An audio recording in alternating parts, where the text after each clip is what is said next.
It's time now for a look at the latest in local news. In the news, the city of Jesup looking for new police chief as Police Chief Perry Morgan handed in his letter of resignation last night at the city meeting. Letter reads as follows, quote, I would like to thank the city commissioners and mayor for giving me the opportunity to serve the city of Jesup as chief of police. I would also like to thank the old city commissioners, mayor, and city manager for the opportunity to serve as your chief of police. I've enjoyed working as chief of police with the Jesup Police Department. Police Department is in good hands with the command staff that we have in place. If we're given the chance to make the right decisions, I'll continue to be here for the men and women of this department. I've done something that God has blessed me to do with all my heart and soul, and some people just don't understand the pain and heartbreak that comes along with this job. This resignation goes into effect as of July 12th, 2023. Again, that's 5 days from today. WIFO FM reached out to the chief last night for comment. He tells WIFO FM that he'll be glad to come on the Bitch and Bob show after the resignation is official. Reading his statement, it's obvious that he thanks everyone with the exception of the current city manager, Rose Marcus, and from the letter and other sources, that seems to be the big issue for the resignation. Once again, we look forward to having Police Chief Perry Morgan on the show after the 12th of July. He did state he has a lot to say at that time, and we'll just wait patiently for that interview. Unfortunately, the resignation comes at a time when the police department and sheriff's department and the chief and sheriff have a good working relationship. A lot of good work's been done in the job of dealing with drugs and doing everything to get these dangerous drugs off the streets of Jesup and Wayne County. Hopefully this resignation will not affect that progress. But again, Perry Morgan surprising everyone at the city meeting Thursday with this letter of resignation effective July the 12th. City manager is responsible for making the selection of the next Jesup police chief. Other news, the city commissioners were able to approve the first reading of their proposed budget. That vote 5-0, and the second reading set for this afternoon at 2 p.m. in a special called meeting, as they have to have two readings of the budget. Pam Schuman made the motion, seconded by Commissioner Stanley Todd, voted 5-0. Commissioner Tim Caulfield stated again Thursday that he has reservations about the level of spending in the budget, but he says in the best interest of moving forward, he was going to vote yes on the proposed budget last night. He said it would be petty to continue to oppose the budget, but he said in the best interest of the city's business, he was voting in favor of the budget. Once again, a second reading is needed. That'll take place today at a called meeting at 2 p.m. at City Hall. One item the City Council could not agree on was the appointment of a new commissioner in District 5. We'll come back with that story from last night's council meeting after this word from our sponsor, the commercial messages, so please stay tuned. Jesup City Council met Thursday night at City Hall, and back on the agenda, the District 5 Commissioner appointment, as the seat's been vacant since the passing of longtime Commissioner Ray Haas. 3 names were submitted to the council as interested parties, but since then, 2 of those 3 have withdrawn their names from consideration. They are former Mayor David Earl Keith and District 5 resident 69-year-old David Baldwin, who withdrew earlier this week, but was at the Thursday night City Council meeting. That left just one name, and that was former City Manager Mike Deal, who had the support of both Commissioner Tim Caulfield and Bill Harvey, but no one else on the board ready to vote for the former City Manager last night. Commissioner Tim Caulfield, realizing that he did not have the votes necessary to pass the nomination, simply didn't even make a motion. Commissioner Shirley Armstrong made her position clear Thursday night, going back to the days of former Police Chief Mike Lane, who Armstrong says she asked at that time City Manager Mike Deal to put the chief on administrative leave. She says she was told by Deal that he would not do that because Mike Lane was his friend. Here's Ms. Armstrong, Commissioner Tim Caulfield, having a discussion about that last night. Friendships hurt us at that time. That's not fair. I don't think we need to retry the man when he's not here to defend himself. If you want to We're not retrying him. I'm just saying, just think about it. That's all. I'm just asking to think about what happened at that time and how it cost the city. Don't ask this the mayor to hit the gavel because you spoke. Now let me speak.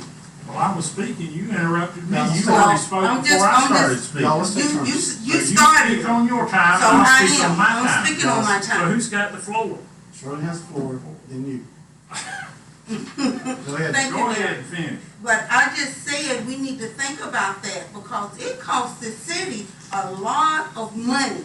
But vote however way y'all want to vote. I know how I'm going to vote, but you need to take that under consideration. If he was willing and caring so much about the city now, he should have thought about that then when I asked that question.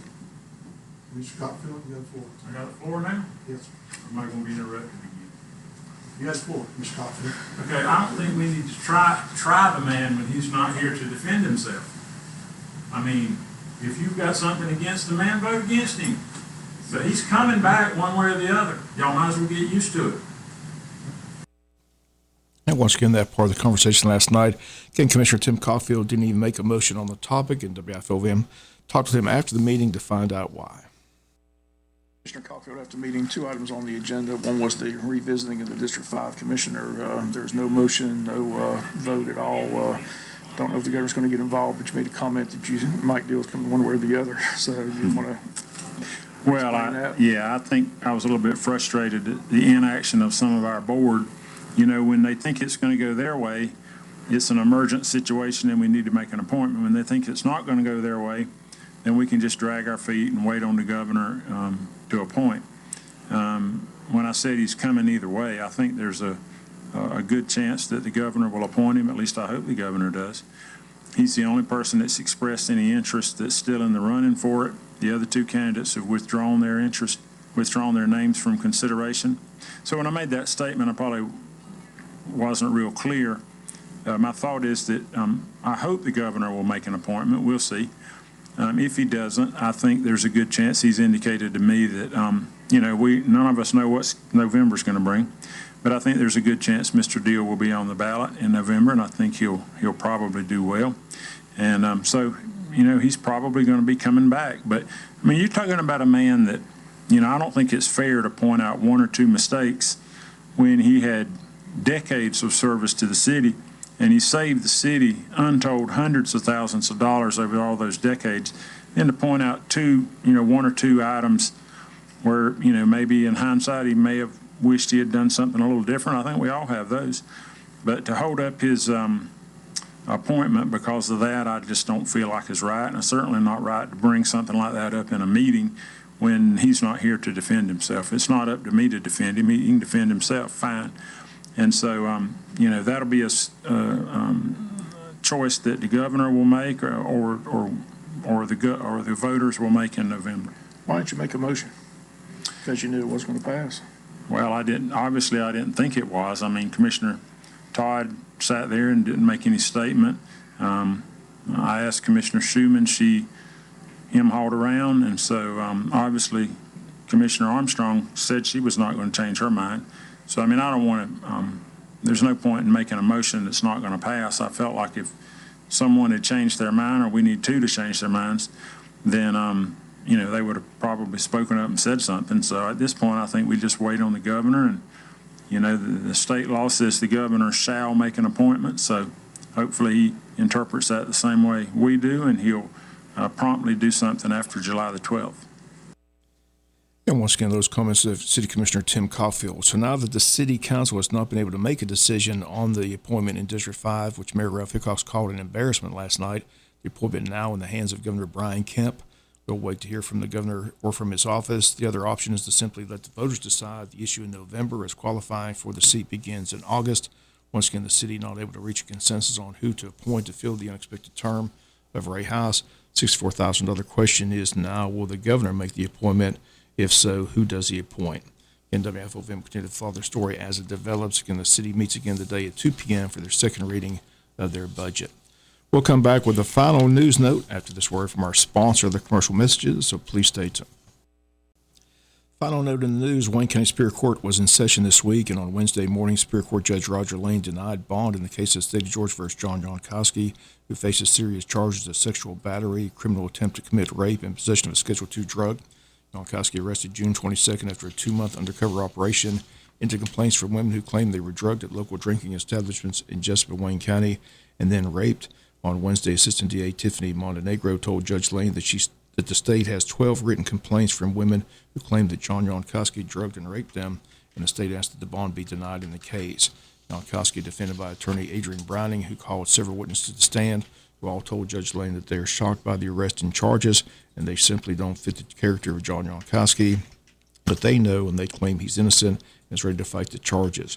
Browning told Judge Lane that this is a bond hearing and that her client is the perfect candidate for a bond, that she understands that these are serious charges, but everyone is presumed innocent until proven guilty. Browning argued that if bond was set, that Jankowski could follow any stipulations that the court imposed.